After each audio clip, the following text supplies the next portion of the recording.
मेरे प्रिय स्वजनों, आज हम यहाँ पर कुछ मानव जीवन का चिंतन करने के लिए बैठे हैं।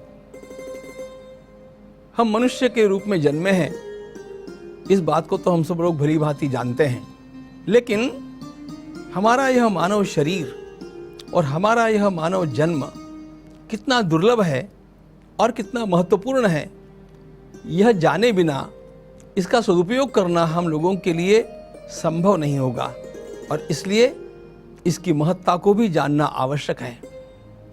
एक हीरा गडरिये के बच्चे के हाथ में पड़ा तो चमकीला पत्थर मान करके वह उसे केवल बकरी के गले में बांध देगा, लेकिन वही हीरा किसी जवेरी के हाथ में पड़ा तो वह उसका उपयोग करके मालामाल हो जाएगा।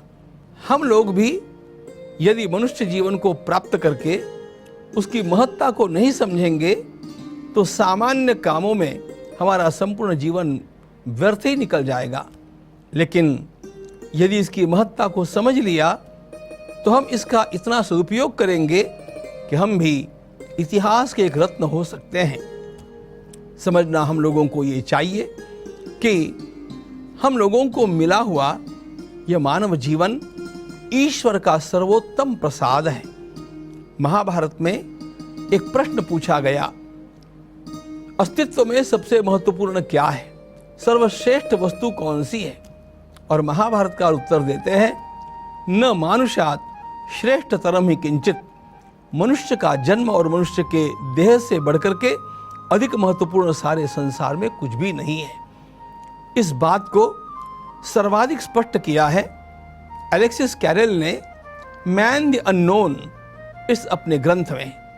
हमारे अंतरंग में कितनी सारी शक्तियां छिपी है और यदि हम उन शक्तियों का उपयोग करें, उनकी महत्ता को समझें, तो कैसे हम अपने जीवन का सर्वाधिक उपयोग कर सकते हैं, इसको हम अनेक उदाहरणों से जान सकते हैं। बंधुओं, जो भी महापुरुष हुए उन सभी ने भी वही पाया था जो हमारे पास है, लेकिन उन्होंने उसका सदुपयोग किया।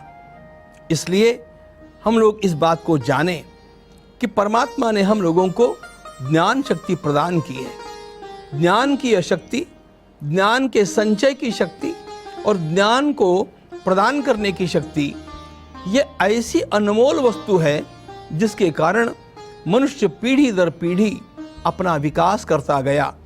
2000 वर्ष पहले घोड़ा जैसा था वैसा ही आज है, 2000 वर्ष पहले हाथी जैसा था वैसा ही आज है, लेकिन 2000 वर्षों में मनुष्य कितना बदल गया। यह केवल इसलिए हुआ कि मनुष्य ज्ञान का अर्जन करता है, उसे सुरक्षित रखता है, अगली पीढ़ियों को देता जाता है और इसके कारण पीढ़ी दर पीढ़ी ज्ञान का विकास होता जाता है।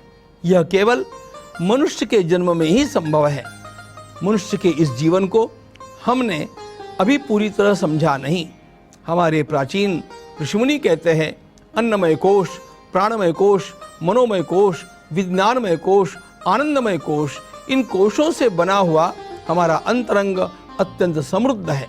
उसको किस प्रकार विकसित किया जाए, इसका विचार हम लोगों को क्रमशः करते रहना है, जो हम आगे करते रहेंगे।